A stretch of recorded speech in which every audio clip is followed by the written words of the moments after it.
Good evening. I'm Bonnie Thornton-Dill, and I'm Dean of the College of Arts and Humanities, and I want to welcome you to the second event of our 2015-2016 WORLDWISE Arts and Humanities Dean's Lecture Series. Since some of you are regulars in this series, you know that we have been conducting it for a number of years, bringing guest speakers whose thoughts and presentations acquaint us with new ways of thinking about the arts and humanities, and particularly about the ways they enable us to understand creativity and complexity in human culture. In other words, they help us understand what it means to be world-wise in the 21st century. Another goal of this series is to nurture a community in which stimulating conversations lead us down new paths or present unexpected configurations both on the campus and in the surrounding community. Under the direction of the college's Arts and Humanities Center for Synergy, the lecture series showcases interdisciplinary collaborations that reach across traditional boundaries to highlight ideas, stories, and experiences that are often the synergistic outcome of conversations and partnerships between people working in the arts and humanities, with people working in the sciences and technology, or with people who are seeking to integrate the arts and humanities into their efforts to address pressing human and social issues of our time. Our guest for tonight's conversation is the, quote, undisputed queen of African music, unquote, Angélique Kidjo. And we are pleased to have her join us this evening to talk about her work as an artist, author, UNICEF Goodwill Ambassador, and activist. Earlier today, the Center for Synergy hosted a day of dialogue and exchange with faculty, students, activists, and members of the local community about the current refugee crisis and the humanitarian costs being experienced by families and children. With help from experts at the International Rescue Committee and the Friends Committee on National Legislation, it is hoped that this day Think-a-thon for refugees is generating a set of long-term actions that will help us identify points of engagement in responding to these complex problems. So in tonight's conversation, we will learn more about how Ms. Kidjo's journey led her from an impoverished and dangerous life in the West African nation of Benin to Paris, France, and to later becoming a Grammy-winning vocalist. We will also discuss how her music serves as a method for addressing cultural diplomacy and advocating for women's and children's rights. This dialogue will be an interesting addition to our WorldWISE conversation, and I invite you to join in and to share your thoughts by visiting our website, www.beworldwise.umd.edu. And I also encourage you to feel free to participate in this conversation on Twitter at #RHUDLS, #ARHUDLS. Our moderator for this evening is Sherry Parks, Associate Dean for Research, Interdisciplinary Scholarship, and Program. And I also want to thank the Artist Partner Program for the Clarice for partnering with us for this evening's conversation, as well as the Office of Diversity and Inclusion, the Office of International Affairs, and the staff of the Dean's Office, especially Ashley Richardson-Miller, Veronica McDougall, and Chanel Briscoe, who work throughout the year to plan and conduct a successful series. At this time, I want to ask you to join me in welcoming Professor Carmen Balthrop of the School of Music, Professor of Voice, who will introduce our special guest. I say in a way that first we'll have Carmen Balthrop, and then we'll have Angélique Kidjo, and it's our double diva night. Professor Balthrop. Thank you and good evening. Thank you, Dean Thornton-Dill. Good evening, ladies and gentlemen. Celebrated as Africa's premier diva by Time magazine, Grammy-winning singer-songwriter Angélique Kidjo is a musical superstar who uses her acclaimed songs to speak to the lives of African women and children. Born into poverty in Benin, West Africa, Miss Kidjo began singing at age 6, performing in her mother's theater troupe. She grew up listening to traditional Beninese music as well as diverse musical influences such as Miriam Makeba, James Brown, Otis Redding, and Santana. She recorded her first album, Pretty, with a Cameroonian producer in 1981. But when communists took over and created an unstable political climate in Benin, they wanted to prevent Miss Kidjo from being an independent artist. They wanted her to be an artist who sang praises to them. But Miss Kidjo escaped and relocated to Paris in 1983. While in Paris, she studied music at Le Cime de Paris, a jazz school, and started out her singing career as a backup singer in local bands. By 1985, she had become a lead singer, and by the end of the 80s, she was one of the most popular live performers in Paris and ultimately was signed by Columbia Records in 2000. In addition to winning the 2008 Grammy Award for Best Contemporary World Music for her album Jing Jing, in that same year, she also received Benin's Commander of National Order of Merit for loyal services to the nation. She is multilingual, speaking and singing in French, English, Yoruba, and Fon, which is the native language of Benin. As Bill Clinton said regarding her new book, Spirit Rising, My Life, My Music, released last year, quote, "The only thing bigger than Angelique Kidjo's voice is her heart." In this evocative memoir, Kidjo chronicles an inspiring life of music and activism and raises a passionate call for freedom, dignity, and the rights of people everywhere, end quote. This intimate memoir reveals how she escaped communist Africa to turn her dreams into a reality. Through her work as a UNICEF Goodwill Ambassador from 2002 and as founder of the Batonga Foundation, a foundation that helps give African girls access to education, Ms. Kidjo is giving back to her home and working to advocate and inspire future generations. As stated in her own words, quote, "I believe music is a language beyond the color of skin, country, or culture. I want to inspire people to work to help educate, nourish, and protect our children." You will have an opportunity to hear Ms. Kidjo perform in her unique musical styles, combining powerful African grooves, American R&B, samba beats, and sophisticated jazz harmonies tomorrow evening right here at the Clarice in the K Theater at 8:00 p.m. She's being presented by the Artist Partner Program. You can see the Clarice box office for further information. And now, it is my distinct pleasure to introduce and invite our special guests for this evening, Angelique Kidjo and Associate Dean Sherry Parks, to join us in a meaningful dialogue about the role of music and culture and that role that plays in activism, empowerment, and the resilience of the human spirit. Thank you. Thank you, Carmen. That was lovely. Hi. Hey, good evening, everybody. Yeah. Everybody's so quiet, so correct. Come on. We're talking about art, man. Get comfortable. Right. You might have to inspire them. We try. So, the superstar. Oh, no, don't go there, please. Before she was a superstar, you were a little girl in Benin, or Benin, as we say in the United States.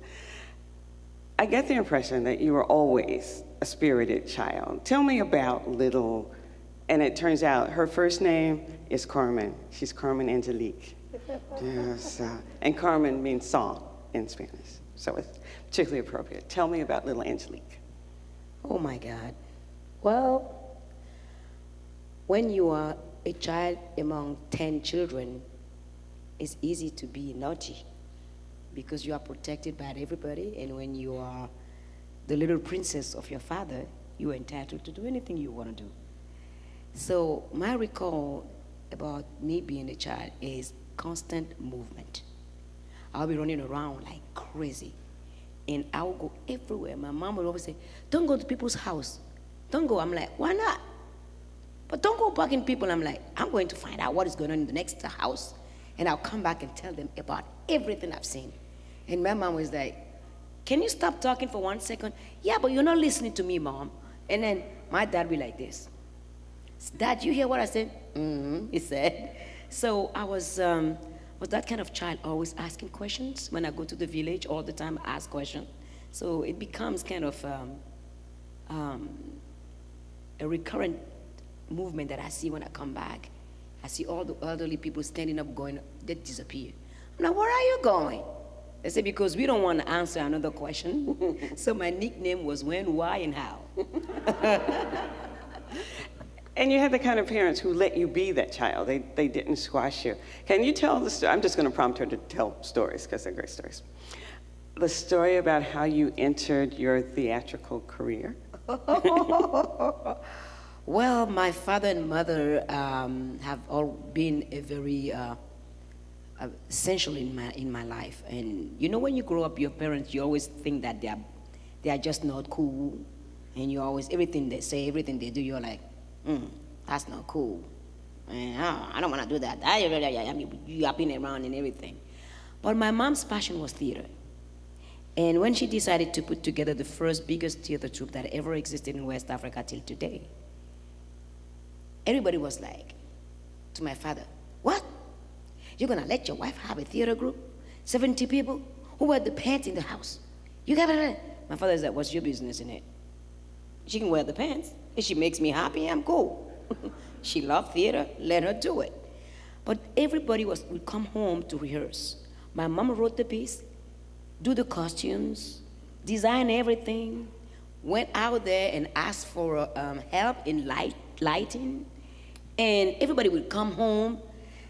The one that have kids, they would have a kind of, some women will be acting. You have the actor that play the role and the one that can replace when they can't. Everybody comes, so the one that are not playing the week that comes, they are the babysitters of the kids, and I end up with all those kids together. But my point, my purpose was to understand what was going on. That's how curious I was. So I learned everything, from singing all the way down to the part of the people.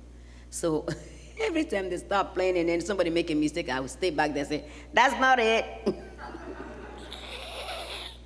And then I would ask my mom, why I'm not the little girl singing that song? I know the song, why I'm not singing that song? She's like, because you're not the one playing the part. I'm like, what do you mean? What is the part? I can't do that. She says the part is something you learn, you know, and then it becomes part of you.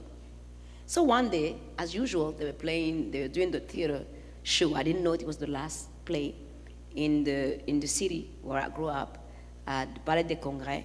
And my mom doesn't have anybody to help her between scenes. So she would line up all the costume accordingly to the play. And even though the mask of the dragon, of the snake, all those kind of imagery that he put on there scared the hell out of me, I would always go and try to get into them and put a mess out of them. Mama said, don't mess up my work. I'm like, it's fun, Mom. So one day I was in the middle of the costume and my mom come and grabbed my feet and dragged me out of it. You going on stage, she said. I said, me? No, I'm not going on stage. Yeah, you going on stage. No, I'm not.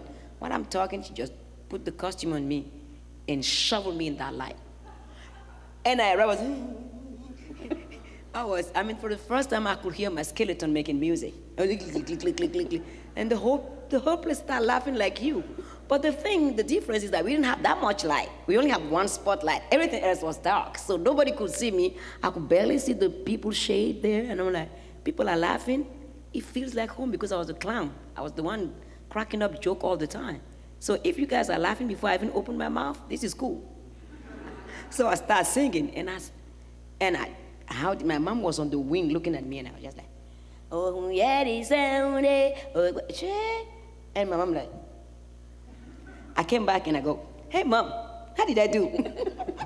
My mom is like, you are just a naughty girl, 6 years old with the attitude already. I'm like, did I do good? She said, yes, you did very well. And I get back there and I'm like, this feels so good. Oh, I want to spend my life on stage. And your mom didn't know you could sing that well? No, she didn't know. Between me blabbing and singing and talking at the same time home, she never knew I have it in me. And I just owned the song because I wanted to sing it so bad that I had the opportunity. I'm like, I'm going to make this girl obsolete. They're going to put me on that play. Once I sing, you're gone, girl. So that's how naughty I was. And so as a child, you were on your way to be, I mean, we were playing around with the word superstar, but you were becoming a star in your country. Well, it took a long while. I mean, many things happened for me to become the person that I became today. When I was 9 years old, I see my brother, the older brother, the firstborn of my parents, has never had much hair. He was bald all the time. And then suddenly, he taught himself how to play bass, guitar, piano, drums, and he does it excellently. So one day, I saw him, he put an Afro wig and playing the guitar. I'm like, what does that wig have to do with the guitar? Why do you need a wig to play the guitar? And he showed me the cover of the album of Jimi Hendrix, Bold of Axes. He said, I want to be that guy. I said, by the way, I've been listening to his guitar playing and he's singing. He sounds like an African singer. My brother said, he's African American. And I turned around and said, I might be 9, I'm not stupid. You can't be African and American at the same time. He said, yes, you can. I said, nah. He said, he's a slave descendant. I said, what is a slave? What is a descendant? He said, you know what? Missy question, I gotta work. Go ask grandma. Off I go. Went to my grandma, said, hey grandma, what is a slave? What is the descendant? My grandma said, where do you come up with those questions? I said, can you answer me? And she started telling me the story of slavery, and I'm like, she's losing it. Because it doesn't make any sense. No, it doesn't make any sense. Because my mom and dad have always said to us, I've heard him every day, pretty much, saying that a human being is not a matter of color. That there's only one human family and we belong to that human family. So how do you put that together with slavery? It didn't make any sense to me. So I didn't pay much attention to it. I say, oh wow, she just tried to shut me down. That's why she's telling me all this horrible story. And then I turned 15. And at that time, we didn't have TV yet in Benin.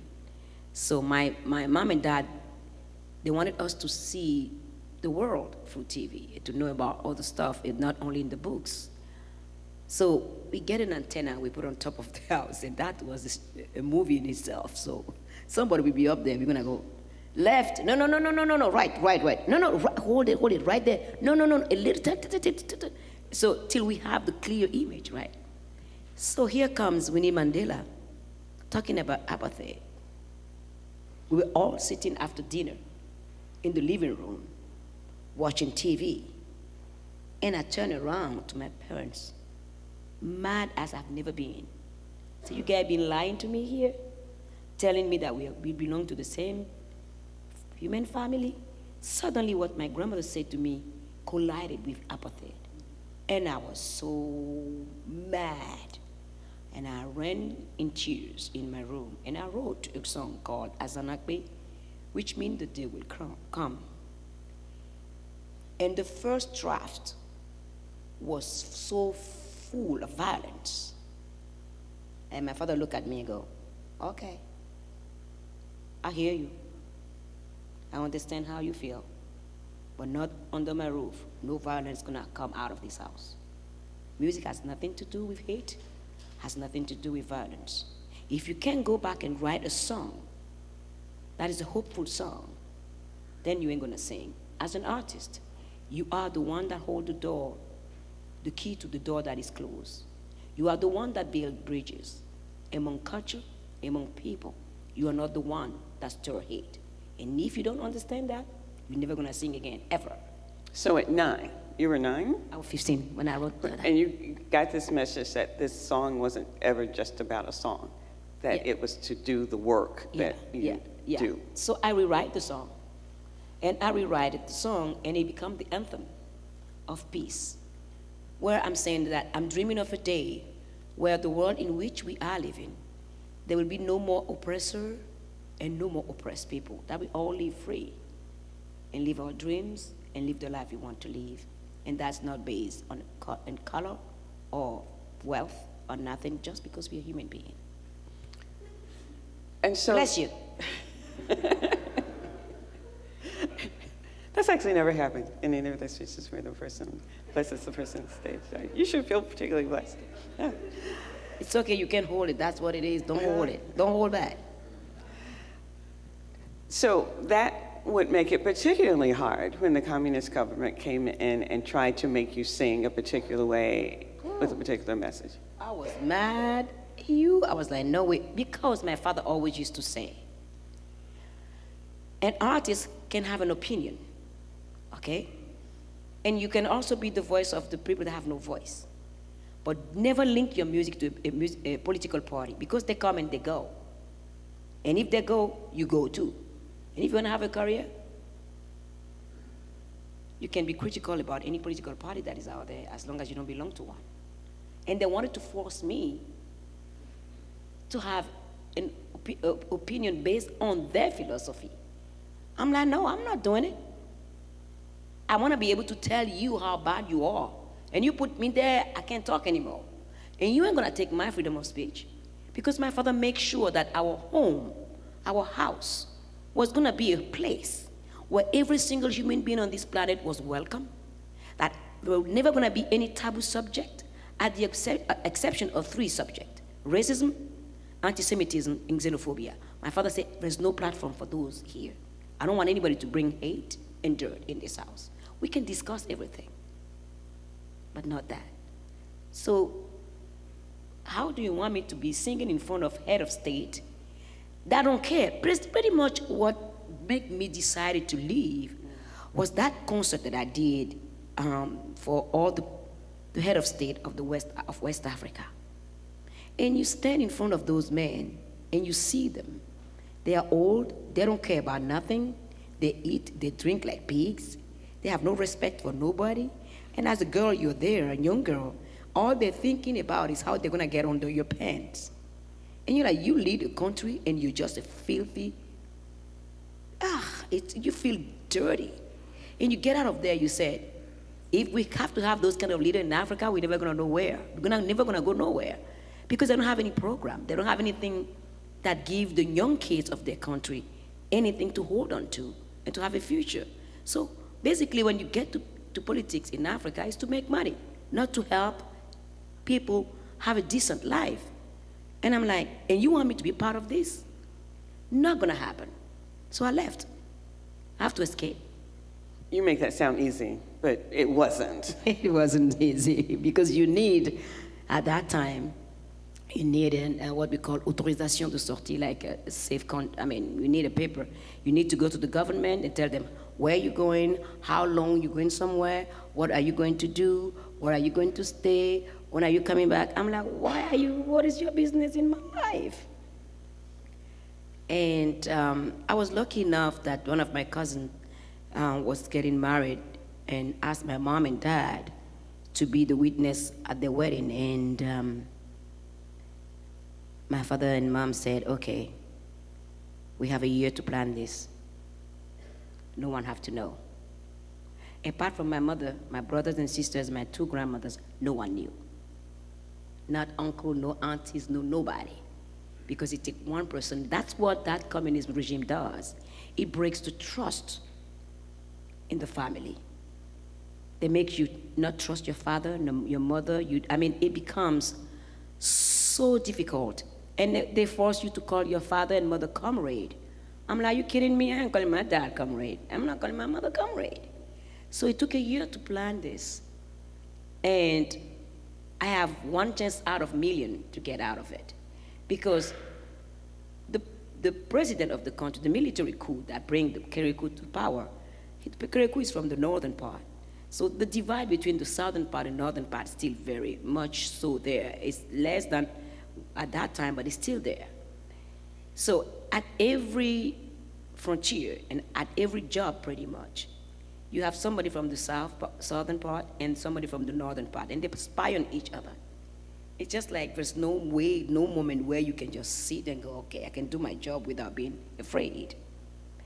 So when I arrive at the airport, the flight still exists till today. Air France flight that leave from Cotonou at 5 to midnight. So I checked my luggage, and now I have to go through security to passport check. And I was hoping that I would see somebody from the southern part because I'm from the southern part. And luckily, it was one of the friend of my brother that was always hanging around when they were doing music. And then when he saw me, he just like, well, what are you trying to do? I said, I gotta go. He said, my colleague went to the restroom. I'm not stamping your passport. I didn't see you. I'm gonna turn my back. Just run. And if you don't get into the plane before he comes out, I didn't see you. I have never run that fast in my life. So basically a miracle happened and allowed you to. And this is an important story because we often think that once the refugee gets to the other country, that it's kind of like a Disney movie and things are wonderful. Disneyland? And particularly because you went to Paris. It's not easy. What was Paris like for you? It is not easy because you have to adapt to so many things when you arrive somewhere. Even if you speak the language of the country, which you did. Which I did, the cultural difference is huge. And what you read in the book, what is shown to you about a country on the TV is far from the reality in the country. So pretty much my first year in Paris was hell on earth. There were no day that goes by without me crying because the racism was on top of everything. People asking me, oh, do you go around with on the back of elephant? Do you go from tree to tree with monkeys? I'm like, we in the 20th century, you still asking me stupid questions? Do you wear jeans? What are your African outfit? I'm like, duh, what's up with you? It's just like crazy stuff. And as soon as you open your mouth and you start speaking French, they all go, oh, come on. Do we need an encyclopedia to understand you? Can you speak a French we can understand? And I turn around and say, it's your language. If you can't speak it, it's your business. I learned in school and I can speak it better and write it better than you. That's your business. It's very much like in the United States in high school, we will teach Castilian Spanish. So you were speaking high French. Oh, yeah, man. Oh, my God. And I still do. and that is something they don't like very much when they start. I started my career in France, and I started doing interviews on radio and on TV. And they didn't know what to do with me. Because they will bring an interpreter. Somebody that's going to interpret it, my French. And here I am, nobody can interpret. I'm like, speak straight to you. And they're like, that doesn't sit well with us. That's not what an African person is supposed to speak like. And I'm like, really? Where do you come from? And they're like, they asked me this question, I answer. They asked me that question, I answer. It's like there's no subject I couldn't talk about because I read a lot. Because my father have allowed us with one salary to go to school, 10 children, books, tutoring, uniform, and books, and books, and books. My father have tons of books, just read. He always say you learn every time. You can read the same book 10 times, you learn 10 times differently. So here I am with all that culture, And an educated mother. An too. educated mother too. And then here you are, and people go, huh? How come you know Baudelaire? How come you know Molière? How come you know this? I'm like, hey dude, I studied classical French. That's where I graduated from. I mean, let's talk about anything. Well, it also happened in the music, too, that there are two women who particularly question whether you should be at the academy. Oh, that's a funny one. And when I arrived in Paris, there were two things that was bubbling in my head that I wanted to do. I wanted to go to the law university to become a human rights lawyer. And luckily, the teacher of criminal law was an interesting one. Every Friday he would come and say, okay, let's put the law books aside. Let's discuss what you want to do with law. Why are you here? What do you want to achieve with it? What do you want to do with it? And I was not registered at the university. I have friends that were going there because when I arrived, it was too late. So I said, before next year I come in to register to this university, I want to be able to see if this is where I want to go. So they would get me to the class and I'll be listening. So one day he asked me, okay, the one that is still thinking of getting back, going to the law school, why are you so interested about law? What are you sitting here? What are you doing? Blah, blah, blah. And what do you want to do? I said, I want to be a human rights lawyer. He get quiet and he said, okay, you know that you have to study political science. I'm like, what? Nah. He go, yeah, you got to. And then he said to me, let me pose a case to you. You are defending somebody that is innocent, and you know it. You have the proof of it. And in your guts, you know it. But there is a tension between two countries, and some very high-rank political is the one that messed up. And somebody have to take the blame. And that person is your client. What are you going to do? I say, over my dead body. I don't care about the president. I don't care about the minister. That guy is coming to the... I don't care. I'm going to trial that guy. And he said, no, that doesn't work like that. It doesn't work like that. I said, by the law, I'm not going for it. And he said, law don't serve justice most of the time, because there's a lot of loophole in law. And if you have money, you can drag the law on the floor as long as you want. And I find myself saying to myself, how can I live with myself if I start playing game with people's life? I'm going to become a musician. That's when I went to the scene. And before the scene, I went to a school called Les Ateliers Chansons de Paris et d'Île-de-France, where I have 2 years of classical training with the vocal teacher. It was interesting. Then I went to the jazz school, and the first day I arrived to register, it's a very old building, you know, and then you have the stage, you have corners, and you have to go, you don't know where it is, and there's no sign to tell you where to go.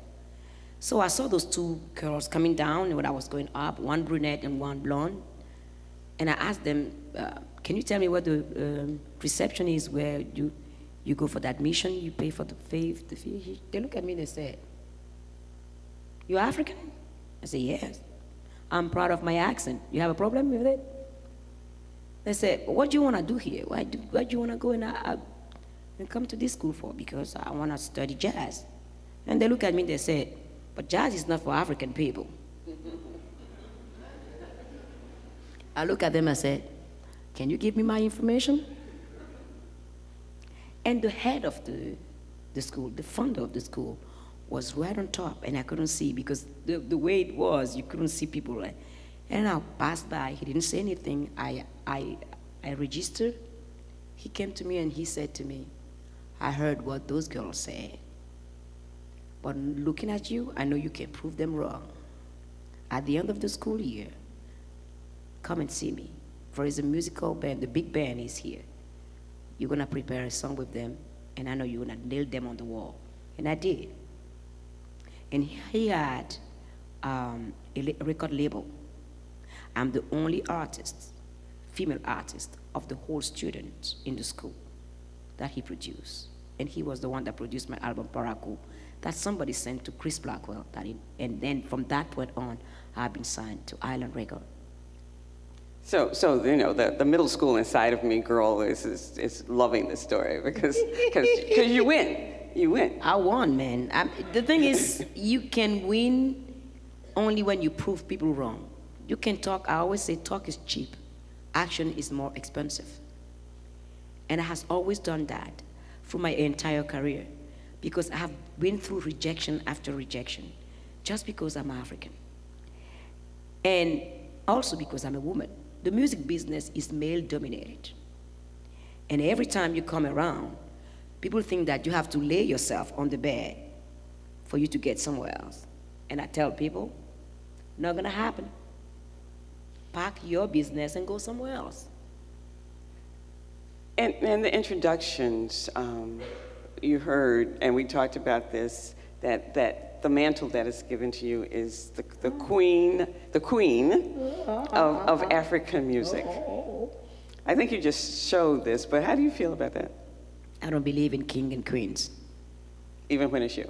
I don't bow to no human being. I don't care. You kill me, I will stand tall and you kill me straight. I don't care. I was king. What? Queen? Me? No, it's the wrong name to give me because I'm like, you put me in front of Queen Elizabeth in England, I'm gonna tell her, come on, you're gonna come and shake my hand, I ain't going down for you. Sure. I don't care. I don't know. I mean, they call me all different kind of names. I guess it's because of the work that I do and my dedication and passion to music. Music, for me, is the weapon of peace. It's very ironic to put weapon and peace in the same phrase, but it's what it is. And I've seen music transform people's life beyond what you think when you're writing your music. Once you write your piece of music, it's like a child that grow up and go into the world. You never know where it's gonna go. And it has been an interesting journey for me to see the responsibility that is stored upon my shoulder when you sing. Because music can transform people, can trigger a lot of things. If it was not for musicians that decided in the 90s that enough of Nelson Mandela being in jail, and we have started doing concerts all over the world to force the world leader to get off the cloud and to do something about it, Mr. Nelson Mandela would have never been out of jail. That's the power of music. You inherited that mantle from Miriam Makeba, Mama Africa. So the mantle has gone from Mama to Queen. You knew her. You sang with her. Do you remember the moment when you realized, because she was very important to the anti-apartheid movement, Yeah, and so absolutely. her music was doing the type of work that you were talking about. Do you remember the moment when you realized that you would be the inheritor of that position? I was always in denial of it. I didn't want it. And 1 year before Miriam passed away, we were in Germany together at the Africa Festival in Wolfsburg. And I was in the dressing room with her when she was getting ready. And suddenly she looked at me, she goes, you know what, Angelique, I'm tired. I'm like, come on, don't give me that. Say, your energy every time you come, I can't take it anymore. You have to, I'm like, yeah, you know that, that's what you love. I'm giving you something before you go on stage. And she said to me, one thing I'm dreaming of, one of my wishes is to die on stage doing what I love to do in a country where people love me. I said, why are you talking about that before you go on stage? No. He said, what are you afraid of? You here, I can go. I said, don't pass that baton to me, I don't want it. She said, you want it or not? You're gonna have it. So 2008 has been a very devastating year for me. I lost my father in April, and Miriam comes up. I lost Miriam after. And I was in my kitchen when I heard that she died in Italy because her manager was an Italian guy that have been there for her when nobody ever wanted her back again. And she was singing for an activist that just get freed from jail, and then she just walk out of the stage and die. So she got her wish.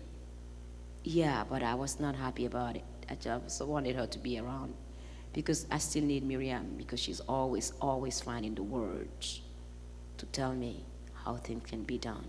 And that day, in the dressing room in Germany, she said to me also, Angelique, we should do a project of lullaby. Men, human beings, we like war too much. Everything starts with lullaby. Let's do collect a lullaby from around the world. Volume 1, Volume 2, Volume 3, till we completely have all that thing. And when a country decides to go to war somewhere, from the president all the way to the cabinet, all the way to the military, let's play it for them before they get a gun and start killing each other. Have you heard that collection of We haven't done it. There is a collection of lullabies with different singers. Yeah, I think that from around the world. We do that those kind of stuff, and it becomes very anonymous. It has to be out there. But you take on the mantle, whether you like it or not. You take it on, and you have been working. I mean, you have the UN, the ambassador, you have the nonprofit, specifically for women and girls. And while we might think, well, that's a sentimental choice, and because you were a girl and you're a woman, there's some very strategic reasons to focus on women and girls. So you're very smart about this. Well, I mean, when I have been appointed UNICEF Goodwill Ambassador in 2002, my first question to Carol Bellamy, that was the head of UNICEF at that time, was, what does that mean? Do I have to go around and shaking politicians' hand and making small talk? I'm not good at it. She said, what do you want to do? I said, children's rights and girls' empowerment. She said, let's go for it. A month after, she took me to the field. So we went to Tanzania. And for the first time, I see the face of children in the pandemic of HIV/AIDS. It is terrible. As the mother, I was just like, so many kids in one place have no more mother, no more father, no more family, everyone, and they are HIV positive themselves. They just start their lives, and they have a death sentence above the head. It was the hardest thing I've ever done. And I went back after. I always record PSAs, public service announcement, for girls' education, for AIDS, for UNICEF to play them in Africa, in English, in French, and other languages. And a couple of years down there, around 2003, 2004, I went back, I think it was in Tanzania, and I love to speak to the mothers, to sit with the mothers and have the wisdom poured onto me. And also hear the concern about the children, the struggle they are going through. And one mother looked at me and said to me, okay, we follow your lead, sending our girls to primary education. But you know very well that when they finish primary education, if they sit around and they don't go to secondary education, they're gonna end up in early marriage, right? So what is your solution? What can we do? I came back to New York, my head upside down. I'm like, I gotta find a solution. Right at the same time, Wangari Maathai received the Nobel Peace Prize. So I did some research, and I find out that when she was a teenager, she received a scholarship from the John Fitzgerald Kennedy Foundation to come to the United States. And she went back to become the advocate of environment that we know. So I said, that's the example I want the girls of Africa to be. We need more African women to be Nobel Peace Prize winner. We need more leaders. Leadership have to shift a little bit. So a friend of mine introduces me to two lawyers out of Washington, D.C., Cohen and Phillips, John Phillips and Mary Louise Cohen. John Phillips is actually the ambassador of the United States in Italy. And they were already doing little stuff here and there in Africa, and they still continue doing it. And they say, what do you need? I say, I want secondary education. And my secondary education is not gonna be elitist. I want to work the dirt road, not the paved road. I want to reach out to the girls that have nothing, that are orphans of one parent or both, that are living alone or that have diseases, that are disabled. I don't care. I want to reach out to those girls. And they are the hardest to find. They are the hardest to find, and no one wants to find them because that's where you have the highest dropout is in secondary education. Can you talk about your cell phone data project? Oh yeah, that's a new one. So since 2007, actually, we started it, and I built a school in Sierra Leone. And pretty much the program you have in Ethiopia, in Addis Ababa, in Arba Mench in the south, all the girls they are in university right now. Cameroon is done too.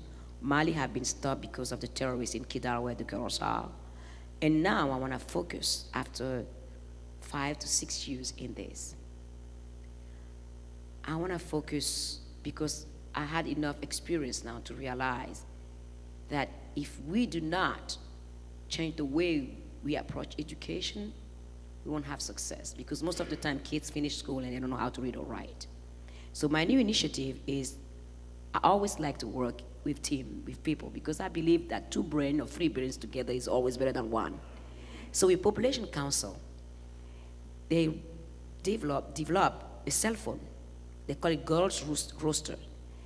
That cell phone that they develop, you can map a community of 5,000 people in a day. You don't need Wi-Fi.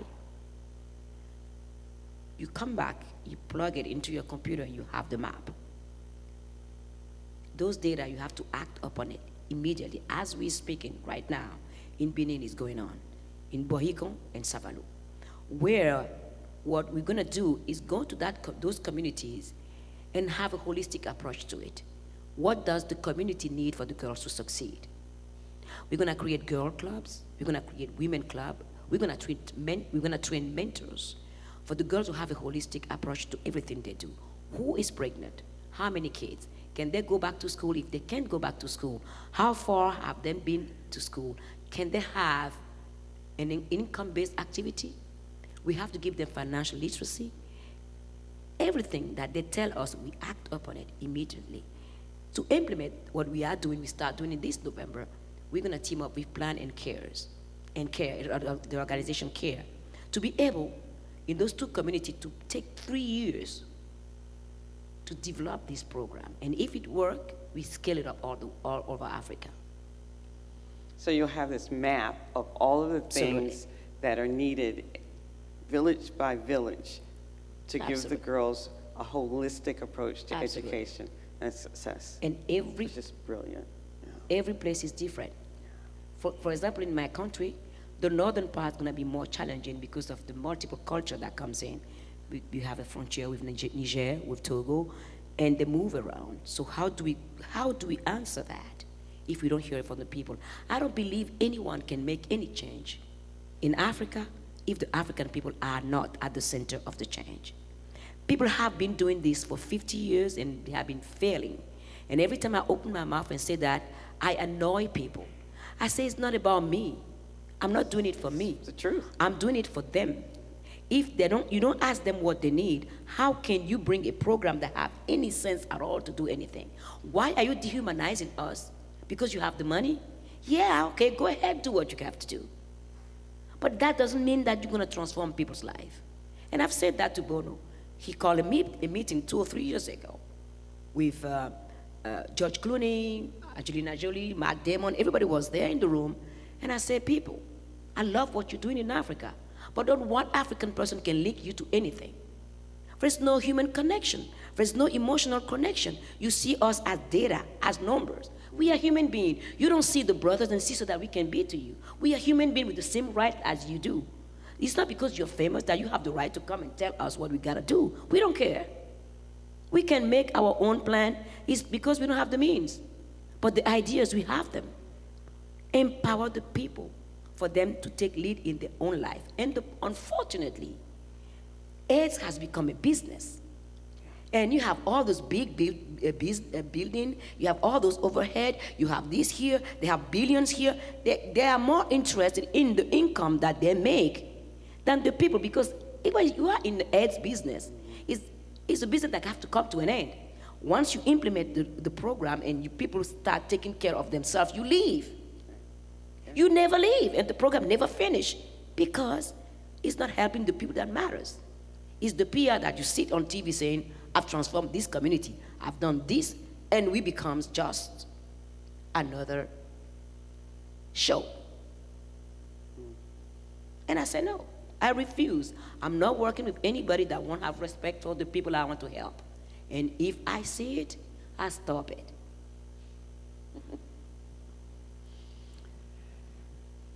You live in New York now. Oh, yeah. And yet, I mean, what part of being a refugee is always having a certain nostalgia for home. And in your book, you write about visiting Brazil, and there's a smell. It is seagrass, it's wet roots, and you're suddenly transported home. How do you, I mean, we've been using the word refugee, but I've never heard you use the word refugee. How do you situate yourself in the world? How do you carry yourself? For me, I'm a citizen of the world. I don't consider myself as a refugee or as an immigrant, because we are all immigrant and we are all refugee. We don't bring nothing here. We're never gonna take anything away. It's not because you're born somewhere that you own the place. You own nothing, period. And the thing is, it's very interesting. I was having this discussion in Paris. I said, when the French people moved somewhere else, they are expatriate.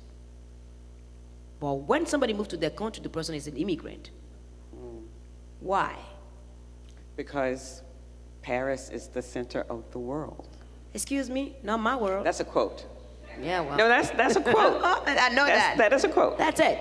I mean, the thing is, human beings, we are complex. And yet we haven't learned that if we don't see ourselves in others, we all are losers in this game.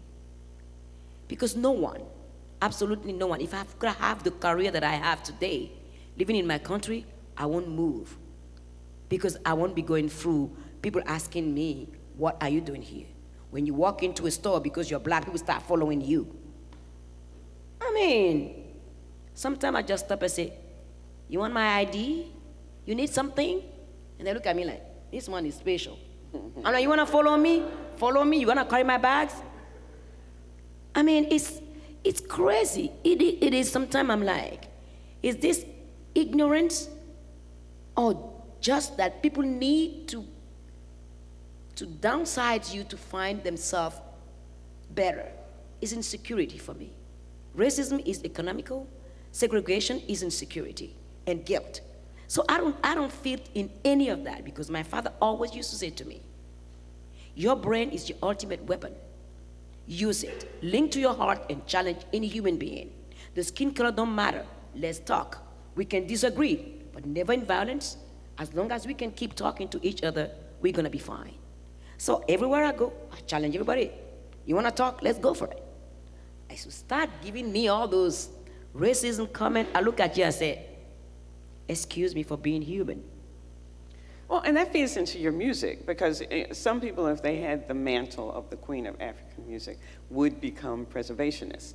And you have actively acted against that. And as we heard in the introduction, your music is very much fusion. You go wherever the music takes you, and you hear the rhythms that are in common, and you explore them. Is there a tension between your mantle that I have this image of you being put on a pedestal and you keep jumping off. You keep jumping off. I don't want to be put on a pedestal at all. It's not me. Well, I do all the music I do because all the music comes from Africa. And I've seen it.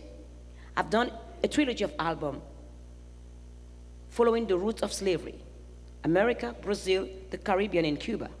There's not one rhythm.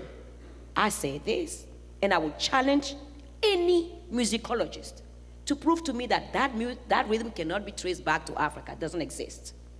You listen to Bach, Saraban, it's the dance of the slave from the southern part of Mexico. Sorry, man. And I got nothing, I envy nobody, nothing. Everything comes from Africa, we all Africans. And rhythm is particularly important to you because in Benin, the melody, the way Europeans would think of it, is not there. So the rhythm is it. No, we have melody, we have rhythm.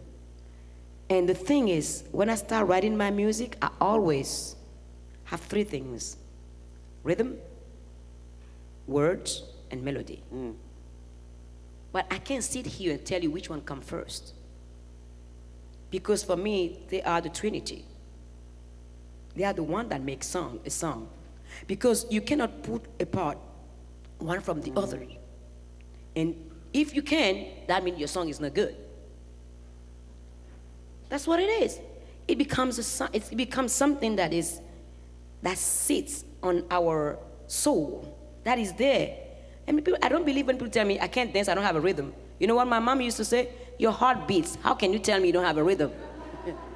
Are you a dead man walking? What's wrong with you? I mean, and that's the thing. Music for me is an universal language because from day one it has been engraved in our DNA.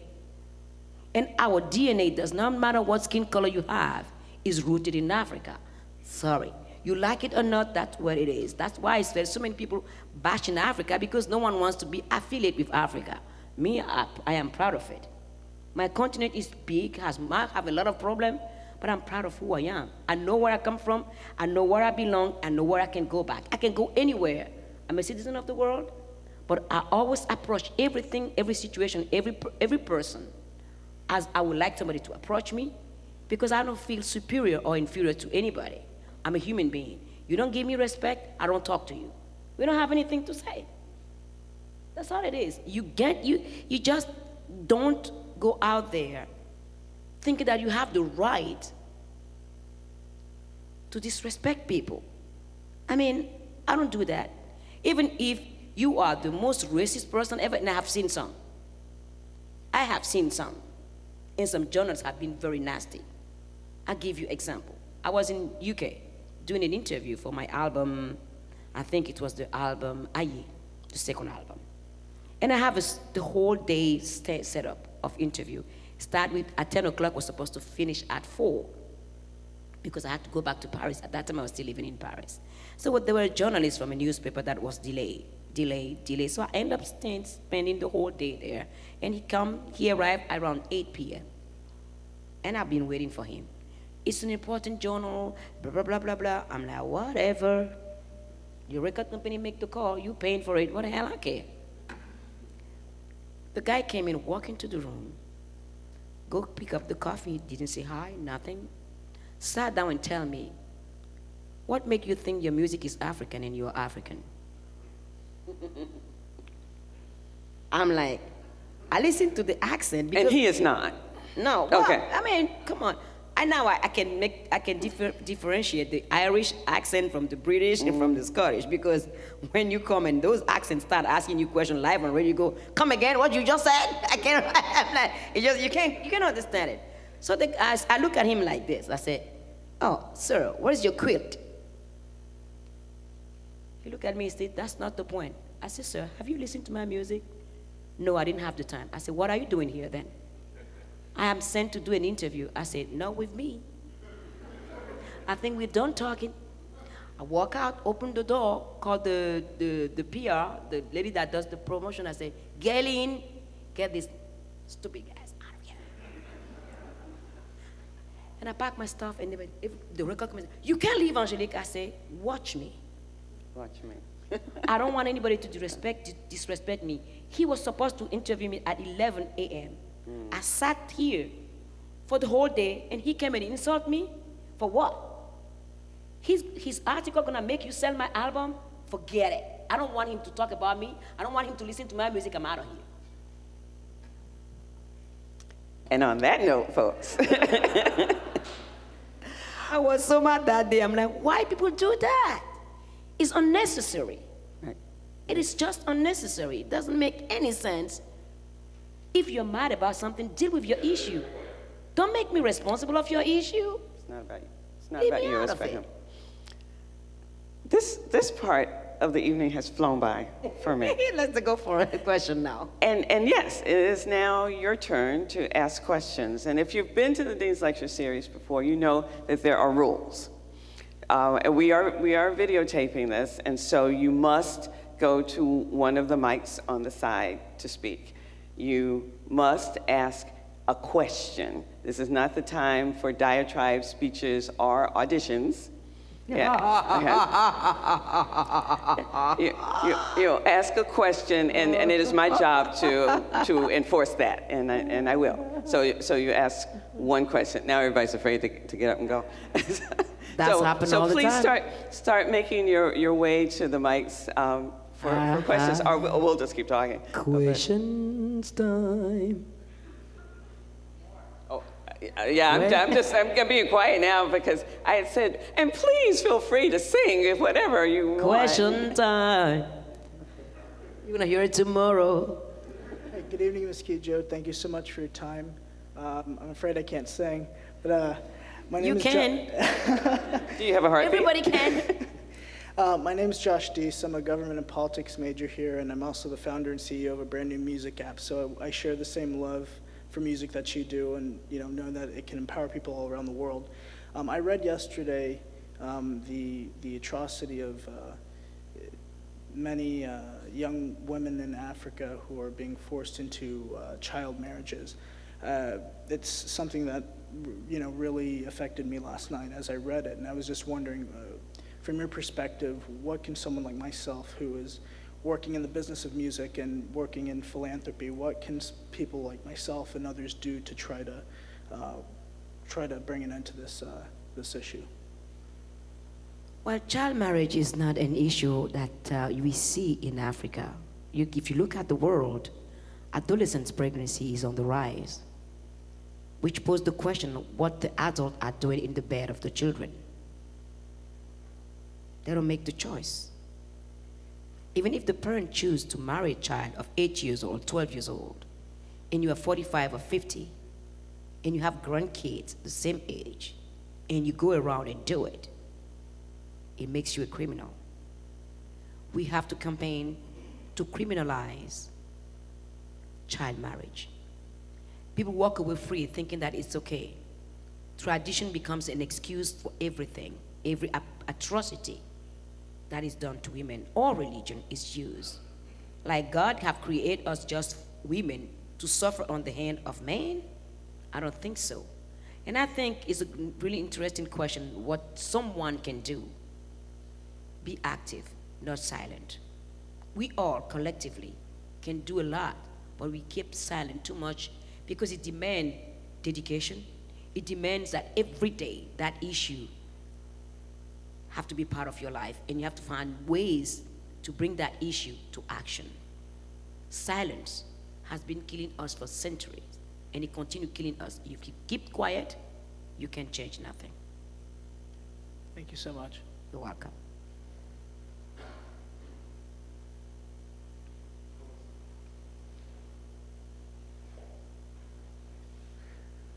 And we should mention that Matanga is tabling outside and will again tomorrow night. So one thing that anybody can do is to go to the table and pick up literature. And I don't know if they're accepting contributions.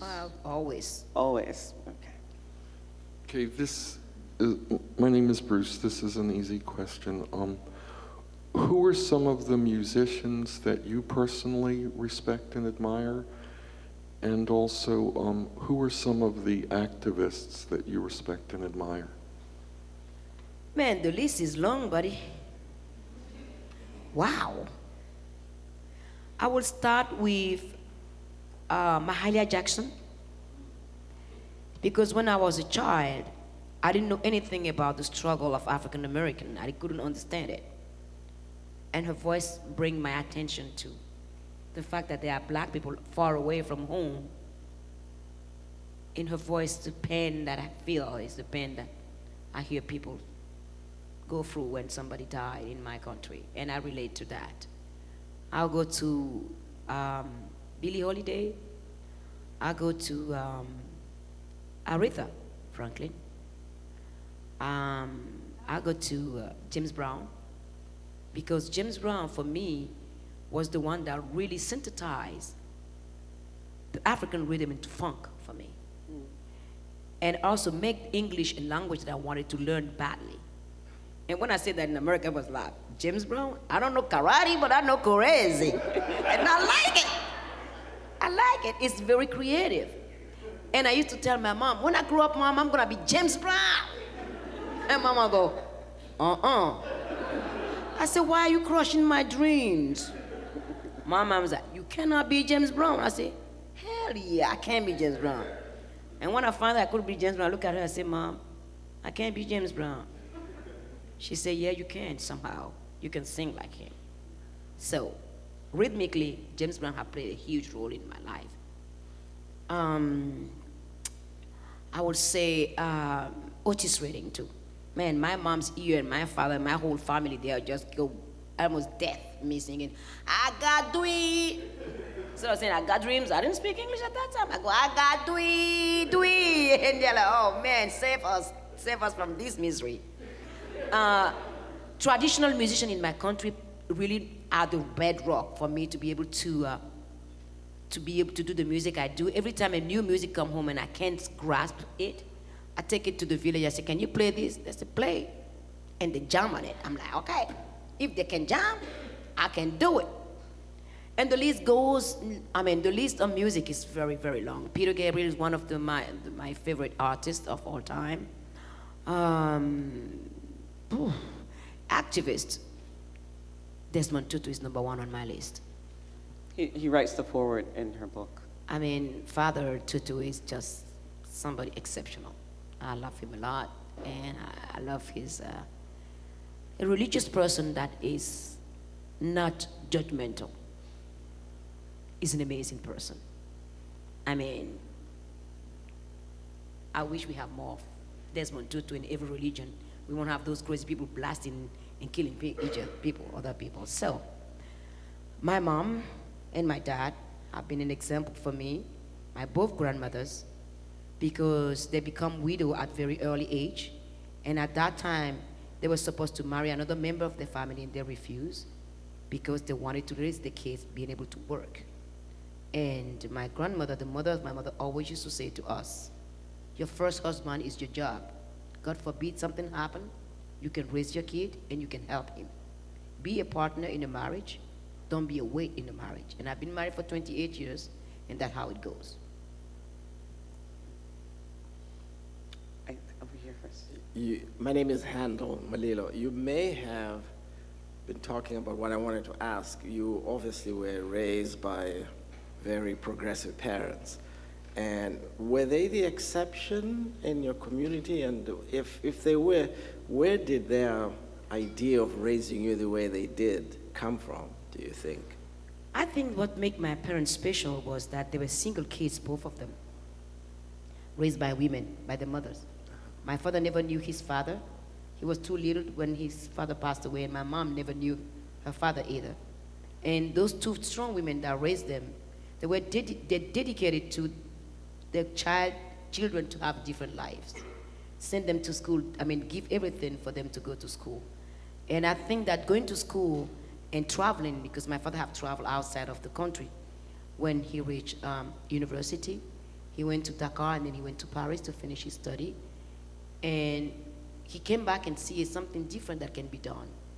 And also because both of their mother, they like the tradition of the country where they come from, but to an extent, to the point where they were not ready to sacrifice their life to marry somebody else in the family of their husband and say, no, we're not merchandisers, we can think for ourselves.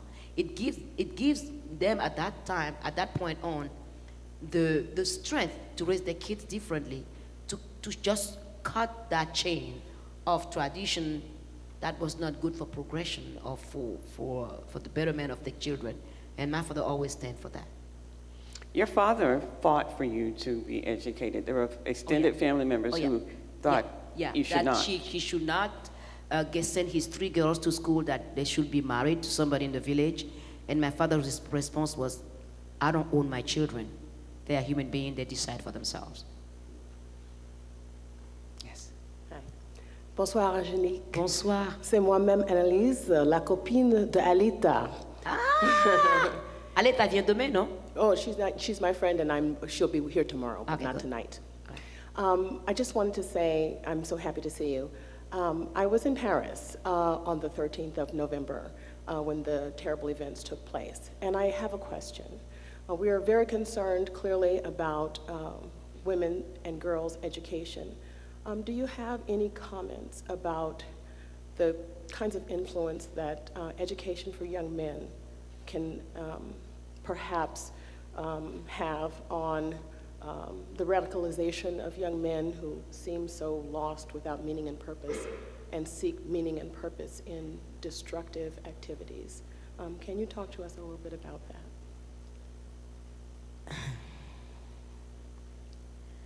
I had a very interesting interview a couple of years ago in Paris. And it was all about what is the future hold for the children, the youth. And I said, a country whom youth cannot dream anymore of a better future is in danger. You look at me and say, yeah, right. I'm like, okay. I think that when you are educating a woman, you are educating a boy at the same time. Because when a woman is educated and she has an income-based activity, she will invest equally in the education of a boy and a girl, like in my family. My mom was educated and make sure that my brothers go to school.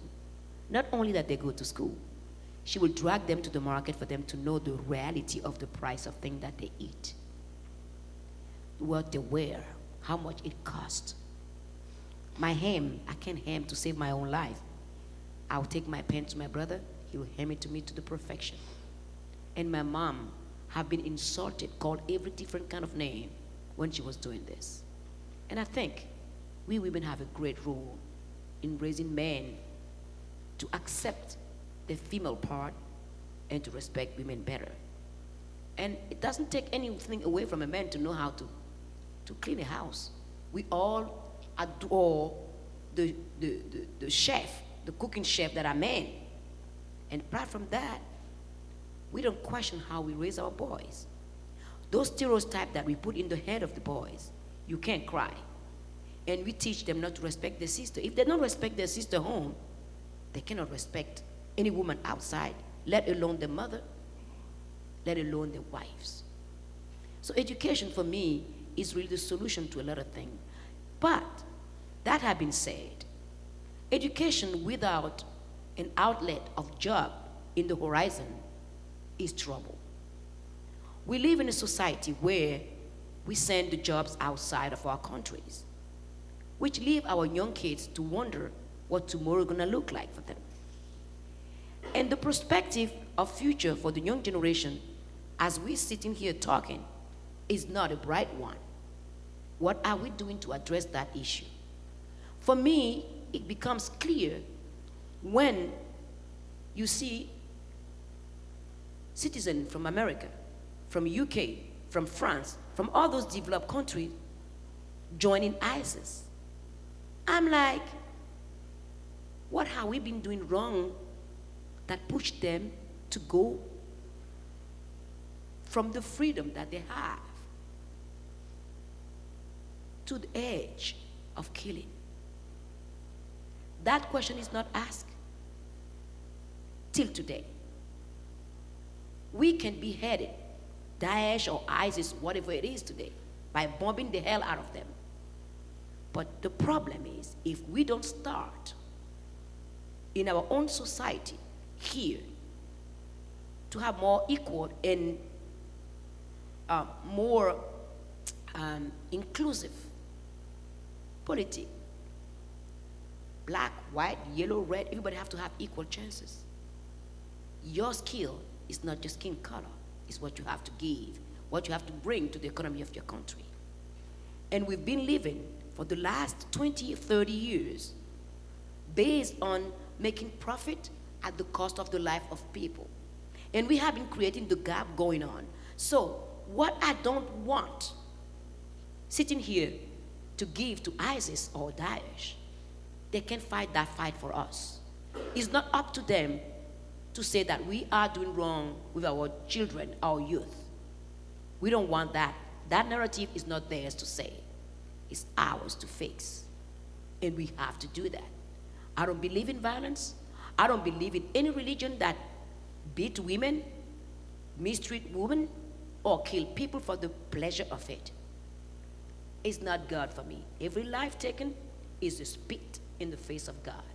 So how do we all here in this university try to prepare our children for the workplace? How do we, university, team up with corporation for them to think differently? Profit is good, but profit at the cost of your company. It's not profit anymore, because if there's no stability, you cannot do business anymore. You can't make money anymore. Capitalism doesn't exist anymore. Our democracy is in danger because they want to instill in us terror and mistrust. And once we lose that, our societies will start crumbling. And I don't believe in that at all. And I will never believe it till I die. Merci. It's similar to when you were talking about the communism of the removal of trust. It's very similar. Yes. Good evening. My name is Shannon. I have a two-part question, I guess, based on your comment about the business of AIDS. It kind of struck me, given that this past Tuesday, I think, was Giving Tuesday. So if you're looking at being involved in philanthropy, one, how do you personally approach vetting organizations to be worthwhile, quote unquote? And then two, can you talk about the discontinuity? I moved from Memphis recently, and there's 1,000,001 people who want to do the same thing, but none of them are working together. So can you talk about those two things? And you got to ask two because they were too short. Come on.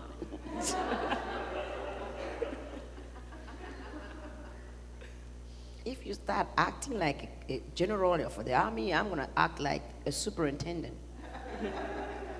Okay. I think that we are part of the solution and part of the problem. The way we consume keep us in the hand of the people that produce what we consume. And by doing that, what do?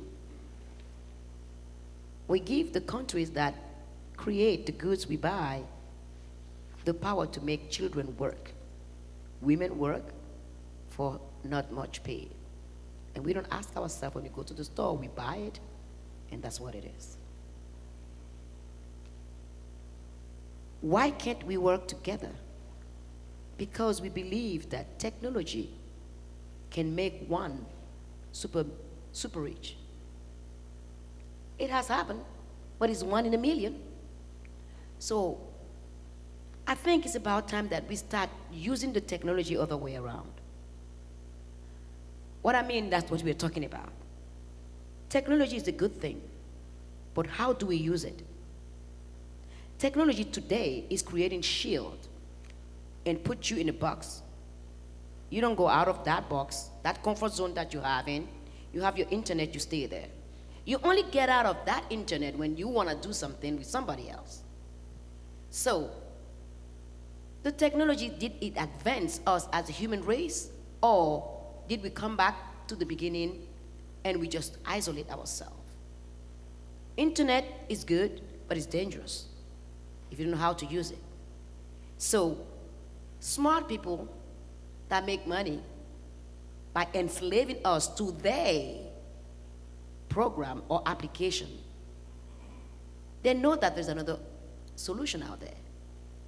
Why can't we create a platform, a technology platform that is open to everybody in the world that have different skills to come to it, and then it's an open marketplace that nobody owns. You don't have to pay for it. It got to be free for us to create jobs. And then we find, this is what I want to do. This is what I have done.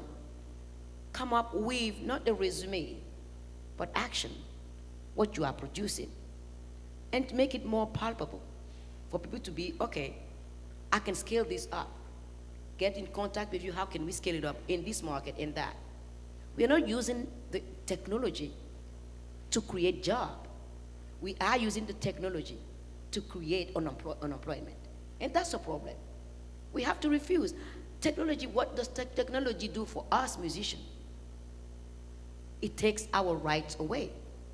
Our intellectual right of writing the music is in the hand of Google, Apple, Spotify, with the record company. We don't make money anymore on the song that we write. But because the consumer that consume the music, they don't care. They think that every artist is Beyonce. No. Not everybody have that kind of money. Today, it make it harder for any young artist to start a career today. You can't anymore. Because if you can't make money of what you come out of your brain, I mean, it's hard to write a music. Sometimes the song comes easy, sometimes it demands time and days that you invest in it. You write the music, it comes out there, somebody snatch it away from you, and you don't make a penny out of it. And we allow that injustice to happen. We don't say, I'm not buying your music until you prove to me that if I give you $10 for this album that I'm downloading, a share of it is going to the artist. Do we ever question that? No. There you go.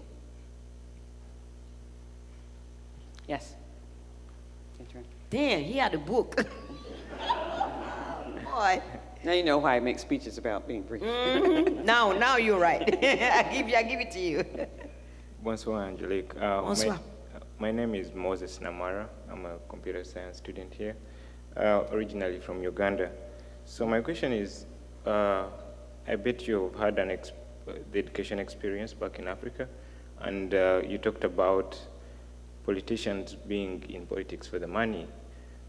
So my question is, from your experience, how can we make the education system more effective? Because I find that from my experience, we've been taught more theory than being practical and going out there and, starting things on our own or being proactive.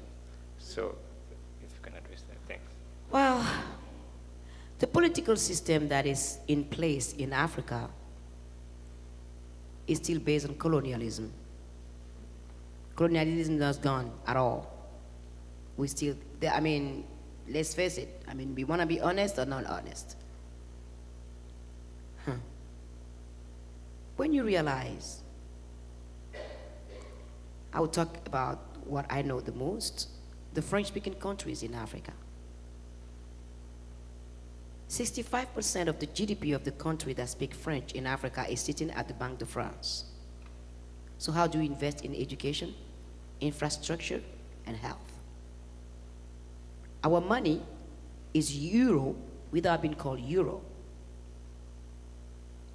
So there's a system that is in place that everybody is very comfortable with because it's profit to rich country, not the African countries. And we Africans are not organized and outspoken about it. The leaders of Africa can be killed when they get in the way of the interest of rich country. It has been happening from the beginning. The last leader that had been killed was Thomas Sankara.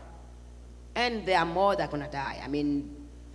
Or now they create the international court, and all the people that goes in there is only the African people. No, not one person. It's just like the people that incite you to kill don't never end up on that. First, a kind of injustice in the system that is in Africa that does not allow the African country to make their own mistake and to build up and to create democracy that works for them. So unless the youth of Africa, one thing that I was saying again with internet, the platform is there. Use it wisely. Before you get to do this, I like the idea of revolution, but revolution without creating something after is not a revolution. You're gonna break a system, what do you propose? I've seen so many young kids coming to me after shows telling me, we wanna do revolution. I say, for what? What comes after revolution? You break the system, you create chaos, what do you come up with? If you start the rhetoric about changing the system in place, what are you proposing? And that is something that we have to think about before we get engaged in this. Because once you start that train, you can't stop that train. But we have to think think tanks. We have to think, what can we do to help our continent? What can we do to make our leaders understand that they're not going to be the one calling the shots anymore if we are not organized, if we don't come up with solutions? I'm a solution person. I don't like void. I don't like emptiness. I want something that can come, that we can think about. You ask the question, the answer, you have it. Why are we always listening to the one that comes from outside? For me, I've been taking this every side. I'm like, people tell me Africa is poor. How many companies don't pay taxes in Africa? How many billions is made every year out of Africa? Why people are going back to Africa if it's that poor? Because to us, African, we don't know our right and we don't fight for it. When oil is discovered in the country, the Western country that comes in said, we'll take 99% and we leave 1% in your country. Come to this country and come with that kind of proposal. People look at you and go, are you kidding me? Why? What is not possible anywhere is possible in Africa. That's where we have to start. Asking the question and finding the solution to that question before we get into a revolution to change the system. Uganda, why are we so now, with all the problem we have, why are we going after gay people in Uganda? That's the question I have for you. We don't have enough issues in Africa. Why can't we let people live? If they are gay, it's their business. Are they coming after you? You want to sleep in their bed? Did they ask you for it? No. Let people live their life. And it has nothing to do with politics. It's just money given to people there. And then anyone can come out and say, this person is gay. You have no proof, and the person ends up in jail. What about educating our people? What about putting a meal on the table, creating job, a good healthcare system? And we're talking about gay issue in Africa and criminalizing gay people? For me, is nonsense.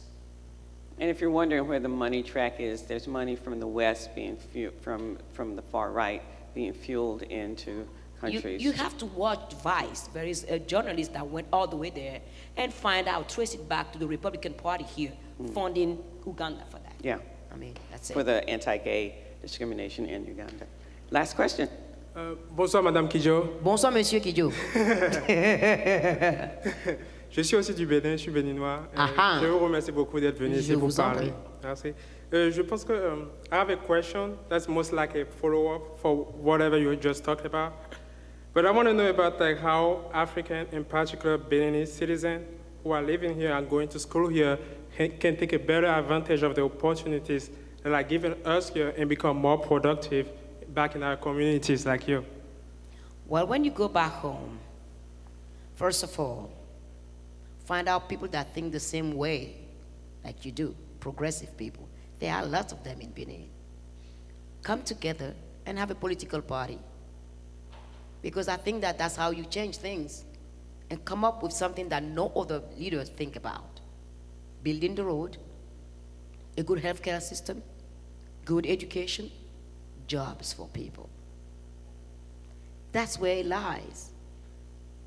You can't just live here and go back there and say, I'm powerless. Everybody have the power to change the world. But I believe in the teamwork to make things move faster.